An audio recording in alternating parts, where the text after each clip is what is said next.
नमस्कार छात्रों, मैं सुरेंद्र राठौड़ SSBN श्री श्याम बाल निकेतन नावा से एक बार फिर से आप सबका स्वागत करता हूं। जैसे कि आप सबको पता है कि कोविड-19 इस समय हमारे देश के अंदर चल रहा है और उसके तहत देश के अंदर लॉकडाउन लागू है और लॉकडाउन के चलते हम सब घरों के अंदर कैद हैं और इस समय बच्चे भी अपनी पढ़ाई को लेकर काफ़ी सतर्क हैं। हमारे विद्यालय के अनुसार भी ऑनलाइन क्लासेस चल रही है, जिसके तहत हम अगले टॉपिक की ओर जाते हैं। हमारा टॉपिक जो चल रहा था वो था संविधान। तो संविधान के बारे में हम बात करते हैं कि संविधान जो था हमारा वो 26 जनवरी 1950 को लागू हुआ और बनकर तैयार कब हुआ था? 26 नवंबर 1949 को। तो जिस समय हमारा संविधान लागू हुआ वो डेट थी 26 जनवरी 1950 को। तो याद करना बच्चों, हमारा संविधान कब बनकर तैयार हुआ था? 26 नवंबर 1949 को। और लागू कब हुआ? 26 जनवरी 1950 को। ये भी क्वेश्चन आते हैं, कई बार छोटे क्वेश्चन होते हैं, क्योंकि छोटे क्वेश्चन भी पूछ जाते हैं। ये नहीं है कि ये तो इजी क्वेश्चन है, याद रह जाएंगे, कई बार नहीं रहते। तो आगे बात करते हैं हम। जिस समय हमारा संविधान लागू हुआ उस समय हमारे संविधान के अंदर 395 अनुच्छेद, 22 भाग, 5 परिशिष्ट और 8 अनुसूचियां थी। तो ये बात इंपॉर्टेंट है कि जिस समय हमारा संविधान लागू हुआ उस समय हमारे संविधान का प्रारूप क्या था? 395 अनुच्छेद, 22 भाग, 5 परिशिष्ट और 8 अनुसूचियां थी। आज वर्तमान के अंदर 395 अनुच्छेद है, 22 भाग, 5 परिशिष्ट और अनुसूचियां बढ़कर कितनी हो गई है? 12। तो बदलाव, परिवर्तन किसमें हुआ है? अनुसूचियों में। और बाकी संख्या वही है, अनुच्छेद 395 के 395 हटा था 370। सबको कई बार डिफरेंट होता है कि 370 अनुच्छेद हट गया तो अनुच्छेद कम हो गया, नहीं होता है। अनुच्छेदों को लेकर संविधान निर्माताओं ने राय प्रकट की थी कि अनुच्छेद किसी भी स्थिति के अंदर कम नहीं होंगे, नहीं बढ़ाए जाएंगे। तो अनुच्छेद किसी भी स्थिति में कम और बढ़ाए नहीं जाते हैं, वही रहते हैं। तो 370 हटा, आप सबको पता है कि उसके अंदर धाराएं थी, उन धाराओं में एक धारा को रख लिया गया, बाकियों को हटा दिया गया। तो उस डिफरेंट को छोड़ दिए। इसके अलावा हमारे संविधान का जो जनक है वो किसे कहा जाता है? भीमराव अंबेडकर को। बिल्कुल, बाबा साहेब को हमारे संविधान का जनक कहा जाता है, जिन्होंने हमारे संविधान को रचना की थी। और उन्होंने कहा था कि हमारा संविधान, उन्होंने कहा था कि मैं अनुभव करता हूं कि संविधान कार्य संचालन योग्य है, लचीला है तथा किसी भी स्थिति के अंदर, चाहे वो युद्ध काल हो या शांति काल हो, वह किसी भी स्थिति के अंदर योग्य है, मतलब निपटने के लिए योग्य है, चाहे वो युद्ध काल हो चाहे शांति काल हो। सामर्थ्य है उसके अंदर कि वह हर एक स्थिति का मुकाबला कर सकता है। क्योंकि लोकतंत्र के अंदर जो ताकत होती है वो बड़े अधिनायक तंत्र या राजतंत्र में नहीं होती है। सबसे पावरफुल जो तंत्र होता है या जो शासन तंत्र होता है वो होता है लोकतंत्र। और लोकतंत्र के अंदर सबसे जो मजबूत जो चीज होती है वो होती है संविधान। और हमारा संविधान इतना मजबूत है कि हमें किसी के सामने मजबूर होने की, घुटने टेकने की या किसी के सामने झुकने की कभी भी आवश्यकता नहीं पड़ती है। क्योंकि हमारे संविधान का जो प्रारूप था या उसके अंदर जो नियम थे, उसकी जो व्याख्या थी वो काफी अच्छी रूप से की गई है। अब हम बात करते हैं हमारे संविधान की विशेषताओं की।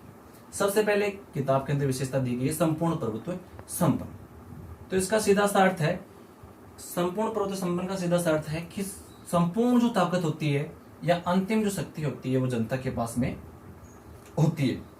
जनता को ही सारे अधिकार दिए गए। जनता जनार्दन होती है, वो कभी भी कैसा फैसला ले सकती है, किसी को हटाना है या किसी को बढ़ाना है, किसी को लगाना है। हम देखते हैं जब चुनाव का समय आता है तो जनता के सामने बड़े बड़े प्रतिनिधि, अधिकारी, सभी लोग उनके सामने आकर हाथ जोड़कर वोट भी मांगते हैं। फिर जनता उनका फैसला करती है कि किसको जो योग्य होता है वो अपना फैसला, या योग्य होता है उसको अपना हम वोट देकर उसको जिता सकते हैं।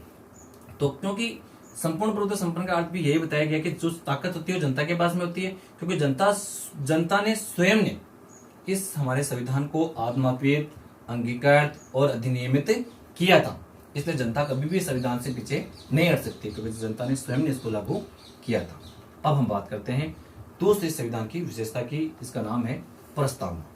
बिल्कुल, ये प्रस्तावना वही प्रस्तावना है जो संविधान सभा की तीसरी बैठक में कब हुई थी, याद रखना जरूरी है। क्योंकि संविधान सभा की तीसरी बैठक आयोजित हुई थी 13 दिसंबर 1946 को। उसके अंदर पंडित जवाहरलाल नेहरू ने एक उद्देश्य प्रस्ताव रखा था।